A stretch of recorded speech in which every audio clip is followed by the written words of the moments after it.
Damm Brewery Inedit.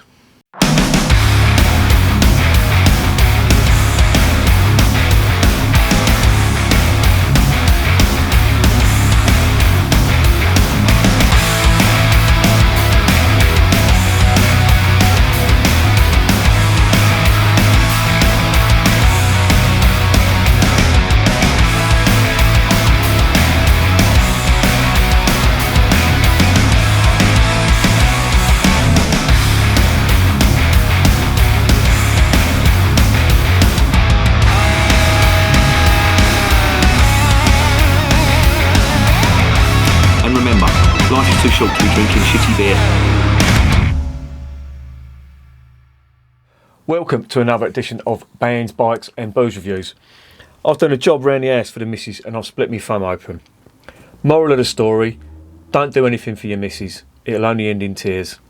So I'm having a beer to console myself with just before the West Ham game starts. Now, I'm not a fucking full kit wanker, if that's what you're thinking, wearing a West Ham top.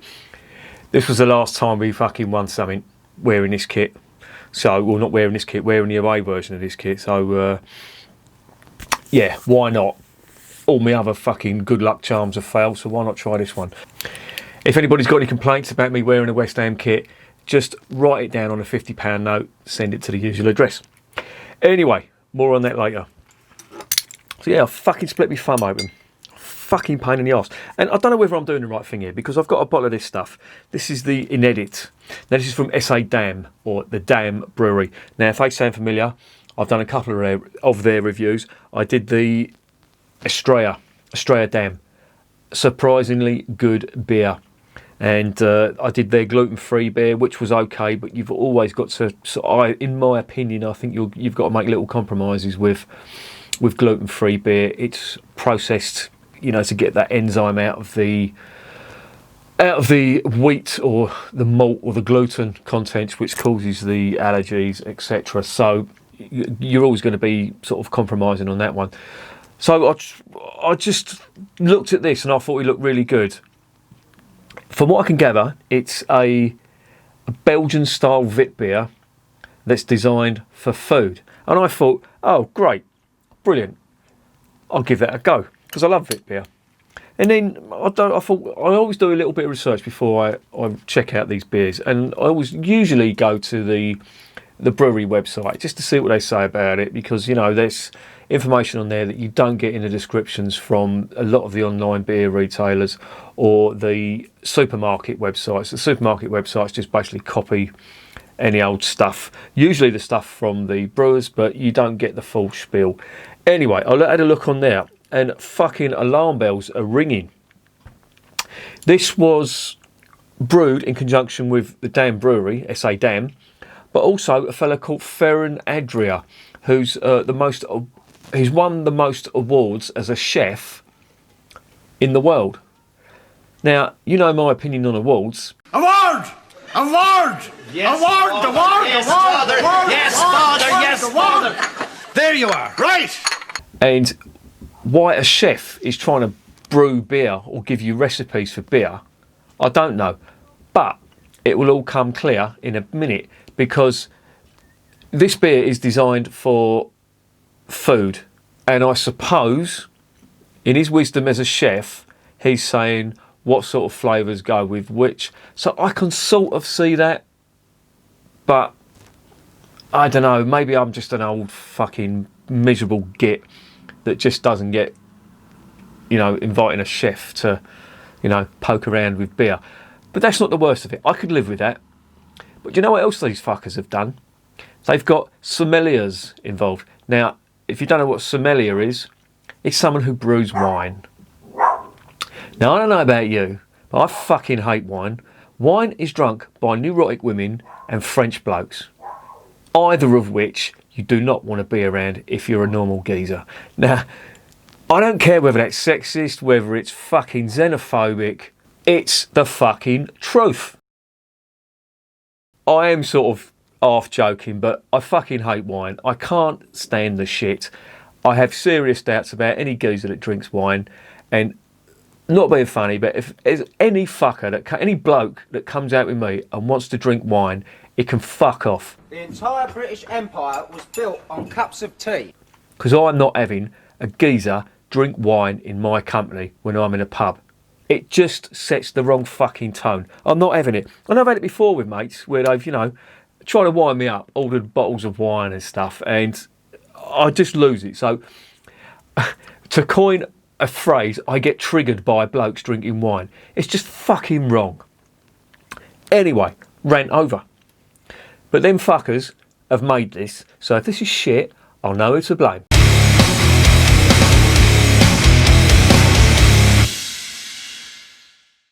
This is a 330ml bottle. It is 4.8%. And that really is about all I could gather. Now, they say that it contains, you know, the adjuncts that go into a witbier. And they do mention Belgian witbier as well. So it'll contain spices, it'll contain herbs like coriander, and it'll contain the orange rind or orange zest that you normally find in Belgian witbiers. So it does sound promising. What the fuck winemakers were doing, poking their little fucking oars in with this shit, I do not know. So let's see if they've really fucked it up. Honestly, if this tastes bad, you know, because it's not beyond the realms of impossibility that another brewer can brew a witbier. But when you get little fucking winemakers, especially blokes, winemakers go, yeah, put that in it, it's going to taste nicer. Fuck off. Anyway. Relax. So this is what blokes and wine, or blokes that like wine, does to me. I just don't fucking like them. Never mind all them soppy girls drinks, eh? Then relax. I'm calm. Let's get the bottle open.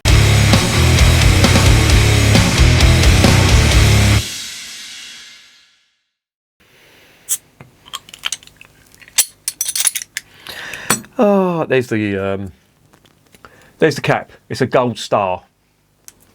Didn't get one of them when I was at school. It was normally a boot up the arse. Right, let's get this shit into my glass.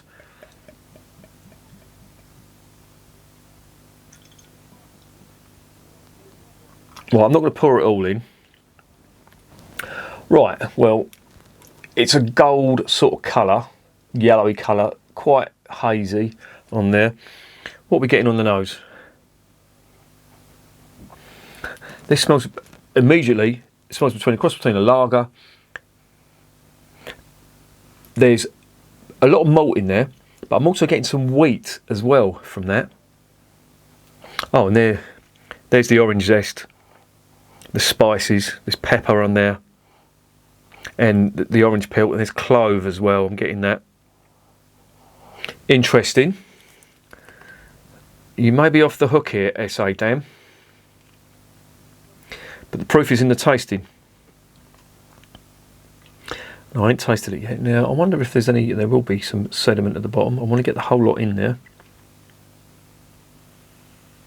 This is quite cold. It's come out of the fridge and it's been standing for about 15 minutes or so. The length of time it's taken me to fucking rant about blokes drinking wine. There it is. And it's darker. It looks almost more, well, it does. It looks more like a German wheat beer than a Belgian wit. A Belgian wit beer is a lot lighter, a lot yellower. Not a lot yellower. Like, it's more like a lemon yellow. Like a, I don't know, this sort of colour. If you can see that. That's what I would sort of consider a Belgian wit to look like. It does smell distinctly Belgian though. Even if I'm getting a little bit on top of my nose. Right. Let's try this shit.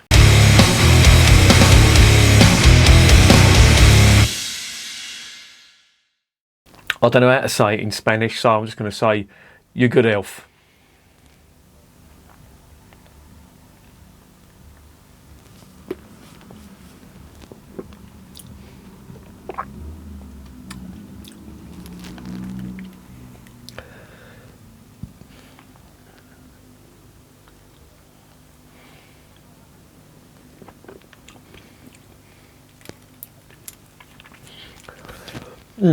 That's actually quite nice. It is very Belgian in its style. But it's a cross between, if you can get this, it's a cross between a German Weizen, a Belgian Wit, and a lager. Now, I know that sounds like I'm copping out because I can't work out what it is, but it does incorporate all that.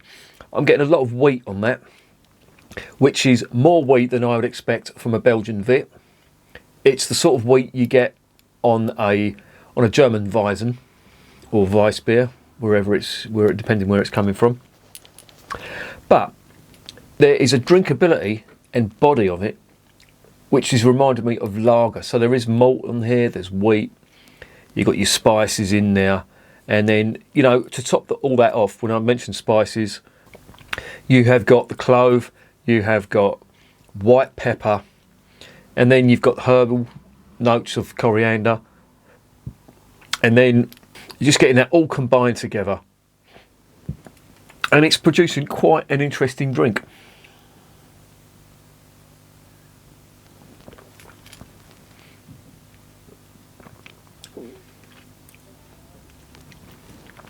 It's not as strong flavoured as a Belgian Wit beer. That is why I'm sort of getting them other flavours in there as well. The IBUs on this is 11. Right, now I tried the Brewdog Fake Empire the other day, and the IBUs on that were 11, and that was really sweet. This isn't sweet. This has got, you know, it's got them spicy notes on it with the white pepper and the clove that do come through on there, but it's not overpowering, and it's not big like it is in a Belgian Wit, but it's there.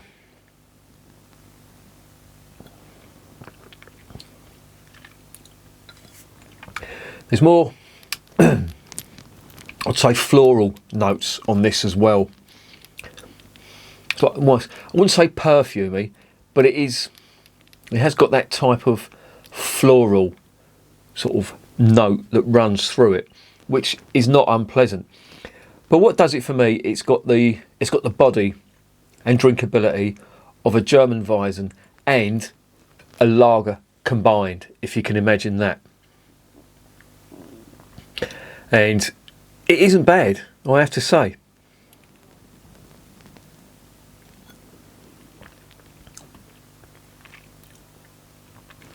It's a very good introduction to Belgian Wit.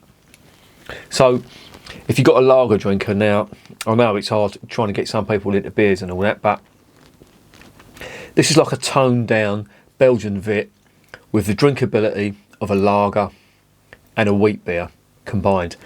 And you know what? It actually works. I don't know what the fuck these wine sommeliers, what their input was. I can't imagine it would be much. I'd imagine it would be them tasting it and saying if it goes with the food or not, because that's what it's designed for. It is designed to go with almost any food. So, you know, on the website they say it goes with salty food, it goes with savoury food, and it goes with sweet food. I can't see this going with sweet food, to be honest. But I can imagine it going with, you know, like quite strong cheese, Belgian and French cheese, or even British cheese to be fair. And, you know, like a ploughman's lunch, I think that would go down really well with a ploughman's, you know, bread, strong meat as well, and that type of thing. But it's not bad, I have to say. And they make a fucking song and dance about it, saying, oh, we got a fucking award-winning chef and sommeliers in on it. All you've created is a slightly weaker tasting Belgian Wit, which is very nice. But why the fuck did you need to get a chef and, you know, these wine ponces involved? I'm sure you could have done that by yourself. But it's nice. I have to say, I have got no complaints about the actual beer.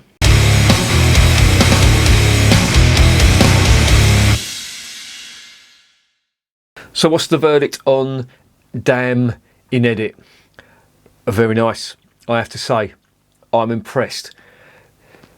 They've got, I get what they're trying to do.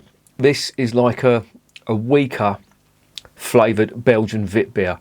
Now, some people might not like that if they like the full-on flavours of Belgian witbiers, but I can imagine, you know, you couldn't really drink too many of them Belgian witbiers. I've been on Hoegaarden for what I thought was going to be the whole night, and I drank quite a few bottles of it, but towards the end, it just got a bit too much for me. It wasn't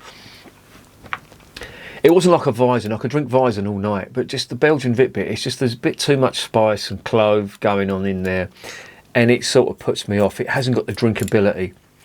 This has, and I could imagine myself drinking quite a bit of this if I, you know, there was nothing else and it was given to me to drink. Whether it goes with food or not, I don't know. If they say it does, then you know you can take their word for it. But you'd have to try it out for yourself. As for getting chefs and winemakers involved in it, I think you got the idea where I stand on that. But all in all, that is not a bad beer.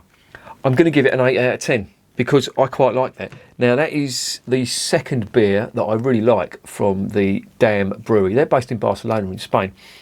And the Estrella Damm is really good. Not to be confused with the Estrella Galicia. Okay, Estrella means star in Spanish, so you know you don't want to confuse them two beers.